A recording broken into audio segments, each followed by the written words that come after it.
Hello and welcome, I'm Ali Mustafa with a special edition of Strait Talk on the Nakba, marking 70 years since the creation of the State of Israel.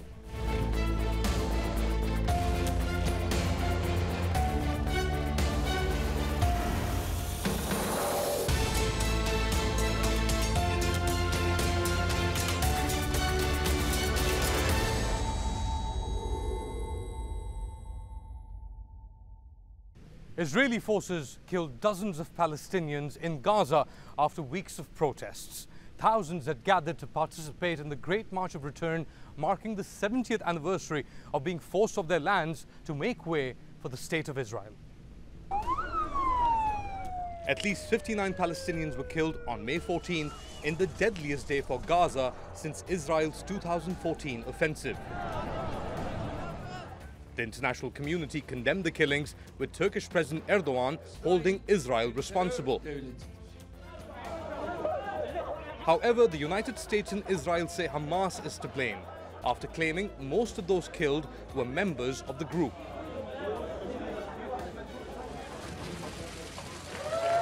The killings in Gaza happened the same day the US moved its embassy to Jerusalem, effectively recognizing the contested city as Israel's capital. On behalf of the 45th president, the Palestinians say the US decision will only strengthen their resolve. Now, one individual who has been at the center of the Palestinian struggles in the past couple of decades is Khaled Meshal. 62-year-old Khaled Meshal led Hamas for more than 20 years. He was nearly assassinated by the Israelis in 1997, but survived after Jordanian and US intervention. Mashal stepped down as Hamas leader last year, handing over the reins to Ismail Haniyeh. I sat down with Khaled Meshal in Doha, Qatar, where he now resides, and asked him what he thought of Israeli actions in Gaza. Israel responded to this peaceful revolution, this peaceful march with violence and ugliness. This is a great crime that they have committed. They have killed more than 60 martyrs, including 8 children. There are more than 2,800 injured, including 86 women and 220 children. These are Israeli crimes. They think they can overcome the will of the Palestinians and destroy the Palestinian dream. But what they don't realize that these people who have resisted for tens of years will defeat them at the end, God willing. Abu Walid, Israel continues to insist that Hamas is a terrorist organization, that Gaza, some Israelis say, is independent because Israel doesn't occupy it anymore. What would you say to that? Hamas is a resistance movement and a national liberation movement and is not a terrorist organization. The terrorists are those who occupy our lands and come across from the seas to a land that does not belong to them. Secondly, yes, Gaza was liberated from occupation and the Israeli military forces in 2005 when Sharon retreated from it. But Israel continues to exploit the land of Gaza, the border of Gaza, the airspace of Gaza, and Gaza's waters. It is responsible for this suffering in Palestine. The main perpetrator of the siege of Gaza is Israel. 70% of the people of Gaza are refugees. They have villages and cities in the 1948 borders. So this is an Israeli lie. We are one people, one land, one nation. This is our message. It is impossible to create a single Palestinian state in Gaza. The Palestinian state is our land with the participation of all our people. The Israelis say, and Israeli Defense Forces say, that they were targeting Hamas, which was trying to make the protests violent, trying to break through the fence and get into Israeli territories. How would you respond to that? There are 2 million people living in the Gaza Strip. They are not all Hamas. Hamas does not hide behind its people. Hamas leads its people with all the other Palestinian forces. There are national and Islamic forces in the Gaza Strip that are leading these peaceful and popular protests against the occupation. These are accusations and excuses that Israel uses to justify its crimes, which we condemn and will be held accountable for. This is faulty logic when Israel tries to trick the world. The world sees these peaceful protests. They see families, elderly people, women and children. There was a young child who was martyred due to her injuries. She's just an infant of 8 months old. Is she Hamas? This is the state of mind of a criminal that tries to justify their crime and trick the world. but people will no longer be misled by Israel's stories.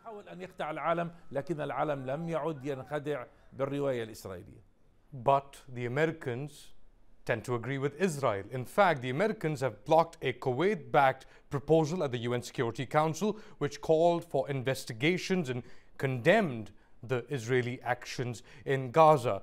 Why do you think the Americans are supporting Israel on this issue?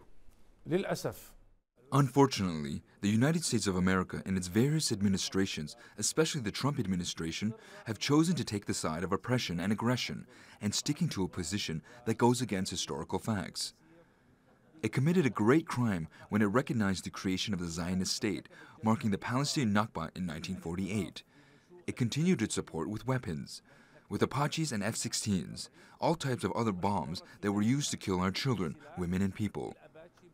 It is insistent on covering up for Israel in regard to its settlement operations. It protected Israel tens and hundreds of times with vetoes in the UN Security Council. Trump commits an even bigger crime and adds to our 70-year-old Nakba another Nakba. He has taken the Balfour Declaration even further.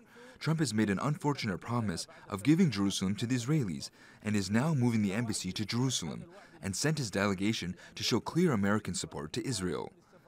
This Zionist oppressive state still needs international support after 70 years, just like a vulnerable child. This is Israel that has ultimate power and carries out crimes, committing a true Holocaust against our people, still needs support, once from Britain, once from France, and today the United States of America. Whereas our people, who do not have any international support and are struggling for their rights, the struggle that we have seen in Gaza, Jerusalem, 48 borders, the resistance is proof that there is a future for our cause and not for them. They are still afraid of the future, and our people, despite the difficult circumstances and the sacrifices they make, have more confidence in their future. This is the difference between the rightful landowners and those who have stolen land. Yeah, but who's listening? We see the Muslim world, the Turkish President Erdogan has called an emergency meeting of the OIC. The Arab League has come out and condemned it. Egypt has also shown concern for the violence. Do you think the Muslim community, the world community, isn't on the same page when it comes to Gaza and settling this issue? The Arab and Muslim and international response to Israel's crimes in Gaza has been limited and not appropriate for the level of crimes committed. Those who have taken brave stands, like President Erdogan, and calling for an emergency meeting of the Organization of Islamic Cooperation is a good step, but it's not enough. There is a great crime. There is a crime in Gaza with the killing, and there is a crime of moving the embassy to Jerusalem and an attempt to Judaize Jerusalem. Palestinians have a clear message. We will not give up on Jerusalem. We will not give up on the right of return. We will not accept the siege, and we will not accept to live under occupation.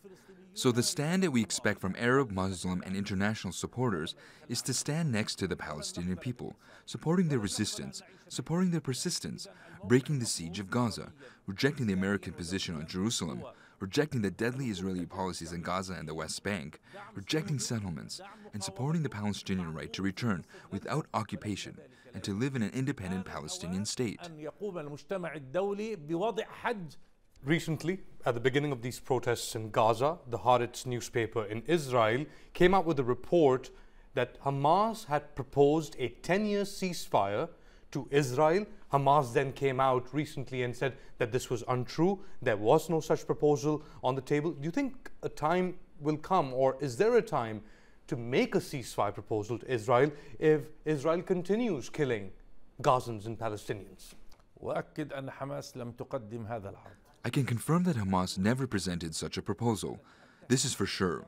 The issue of calming the situation with Israel happened many times following fighting, such as in 2008 to 2009, and after 2012 and 2014. There was a calm in the fighting, but Israel never committed to these quiet spells. The evidence is in what happened earlier this week and previous weeks, and even in the years that have passed.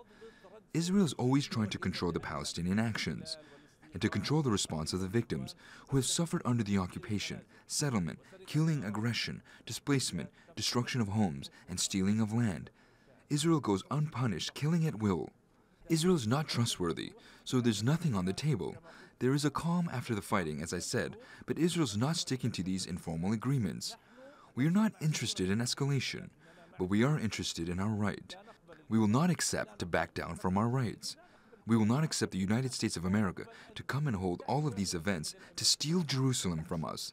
This is an issue that is rejected from a Palestinian, Arab, Muslim, and humanitarian perspective. You're talking about the U.S. Embassy move to Jerusalem. We'll talk about that. But first, let's take a look at what's happening on the ground in Gaza in this report from Courtney Keeley. After 7 weeks of bloody and deadly protests, many Palestinians in Gaza are now in mourning. I wish I could hug him right now. I wish I could see him when he died. Suhaila al-Samak's 13-year-old son, Ezzedine, was killed throwing rocks and protesting on May 14th, the deadliest day of the last 7 weeks. The same day, the U.S. Embassy officially opened in Jerusalem.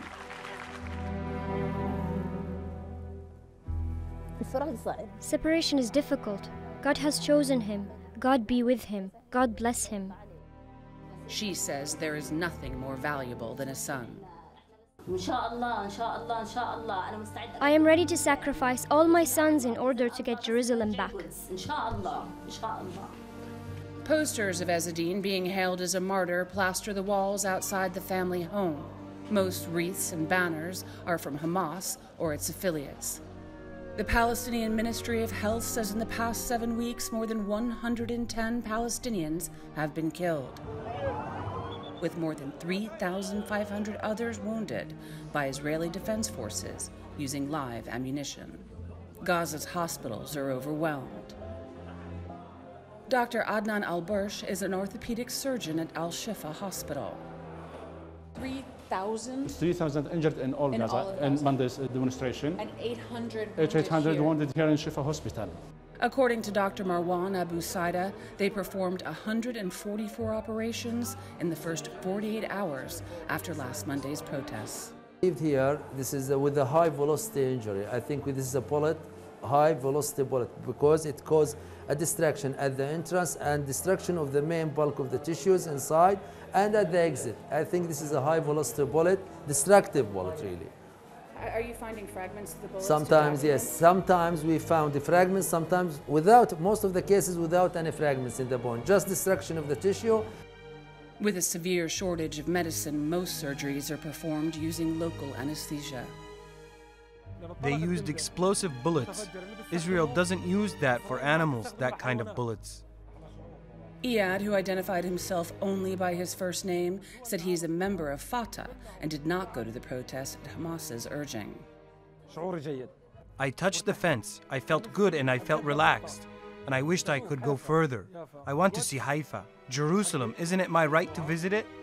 Most of the gunshot wounds, according to Doctors Without Borders, will require complex surgeries. 12-year-old Abdel Rahman Jabir Nofal was shot at a protest just over a month ago. I went to the protest to participate and play football over there, and I lost the ball. It went close to them. I chased it to get it back. We wanted to get back to the game, but I got shot. He was treated at 2 hospitals in Gaza and then transferred to a hospital in the occupied West Bank, where his infected leg had to be amputated.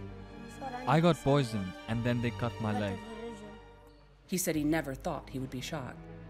I wasn't posing any danger to the Jewish people. Israeli forces claim self-defense, and now as Muslims enter the holy month of Ramadan,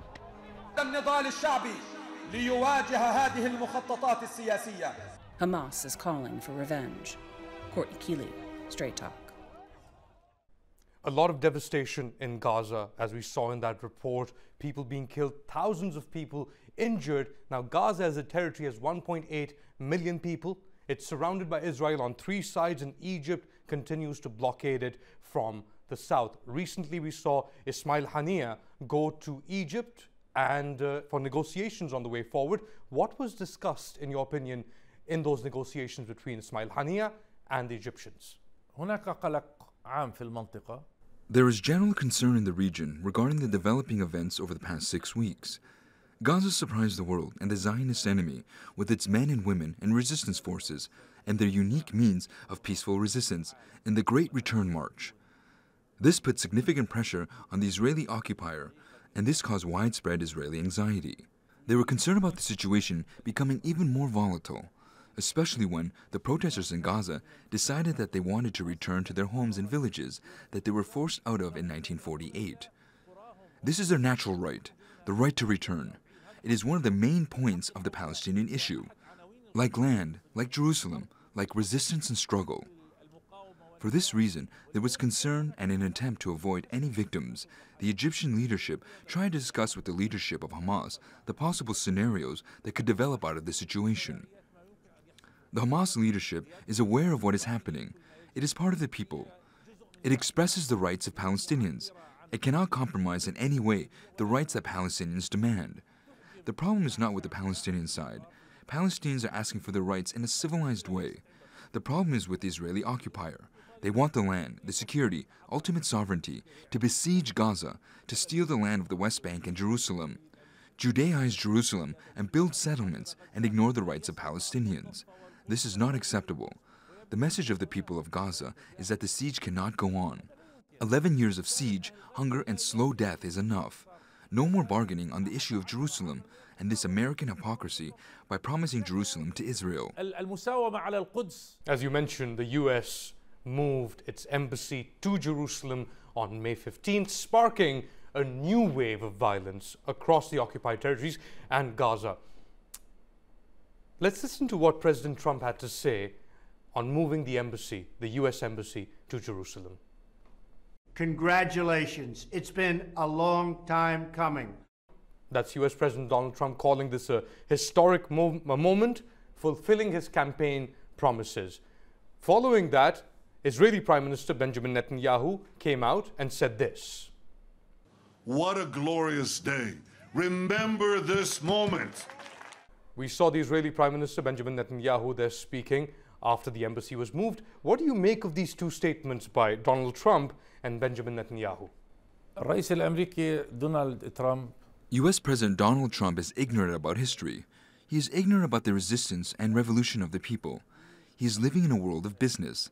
He is short-sighted and materialistic. He thinks he is making history and was convinced by this by Netanyahu. At the same time that he believes he is helping, he is actually bringing closer the end of this illegal occupation of Jerusalem and Palestine. Trump and the American administration will realize that they made a big mistake by surprising the entire world and not just the Palestinian people with their stupid decision. As for Netanyahu, he is our enemy. He is known for his trickery. He is trying to rewrite history and to find strength with the American administration. He believes that Trump's presence in the presidency is an opportunity to overtake Palestine and Jerusalem and to push forward his wars in the region. He is trying to create a new status quo in the region that is different than the traditional status quo and change the nature of the true conflict between Israel as an occupying force and the Arab and Muslim world because they are a foreign entity in the region. From listening to Netanyahu, I can tell that he realizes that he is personally defeated even though he tries to show that he is strong.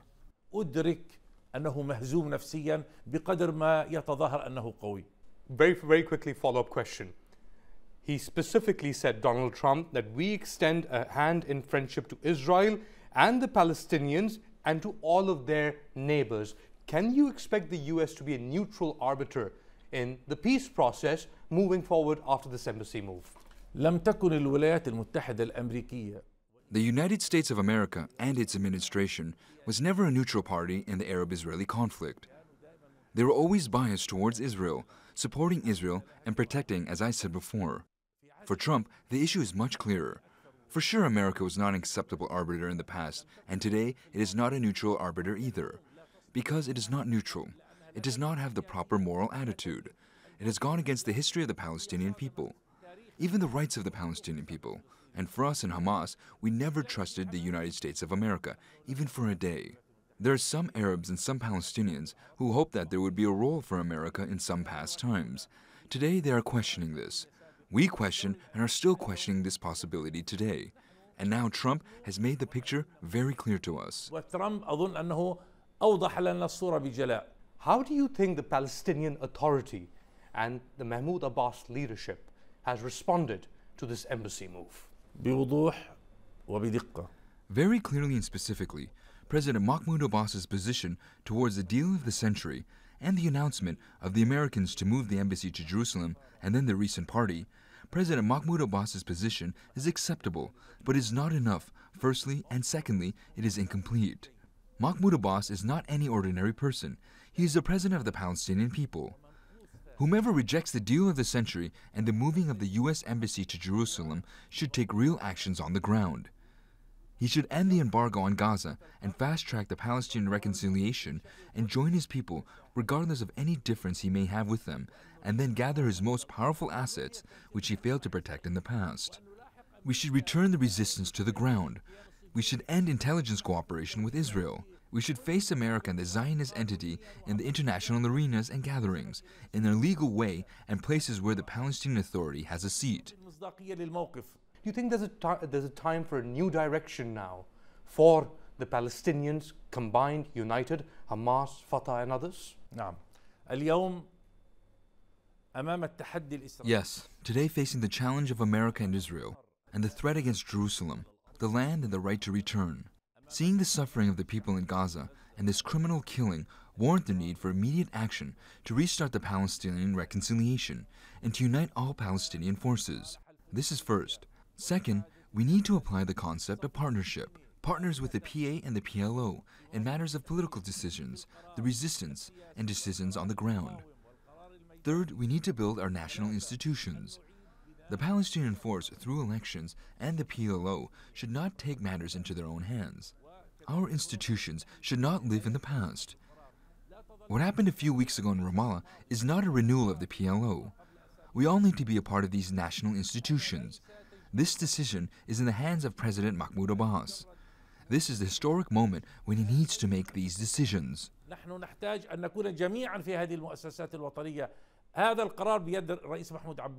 But there are pressures, especially from some Arab leaders, that are pushing the Palestinian leadership to accept the so-called US-backed deal of the century.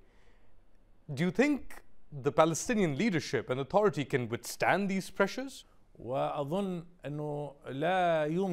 believe that there is no Palestinian from any party, inside or outside Palestine, that will accept the deal of the century. As long as the Palestinians are united in rejecting the deal of the century, then it will fail, whether it is offered by Trump or anyone else. It is unfortunate that the Israeli and the Americans are talking big, claiming that there are some Arab countries that support the deal of the century and are putting pressure on the Palestinians. Unfortunately, without mentioning any specific names, there are many recent messages, voices, positions, and even actions such as taking part in athletic events under the Israeli flag. This is a treacherous stab in the back to the Palestinian people that is unacceptable. Despite this, the Palestinian people are the ones who will decide the results of all this. And whoever stands on the other side will be the loser, and history will record their names on a blacklist.